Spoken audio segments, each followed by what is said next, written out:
Good morning po sa mga kapwa ko crayfish lovers. Update po sa pag-aalaga natin or journey natin sa pag-aalaga ng crayfish. This is my third day and on my third day po, sadly, sad to say, namatayan na po tayo ng dalawang crayfish. So nilagay ko po siya sa maliit na tub. Tigi-tigi sa sila, bali trio, pero yung isa apat. At ang cause of death po is temperature. Since maliit na tub lang ang ginamit ko, tas mababaw lang yung tubig, ayun, at mabilis tumaas yung temperature. Tapos at that time, wala pa akong proper filtration, kaya ayun po.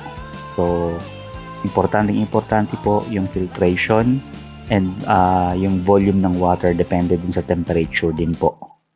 Tsaka yung laki po ng tub na ginagamit natin. So, yun lang po advice ko sa mga bagong nag-aalaga ng crayfish.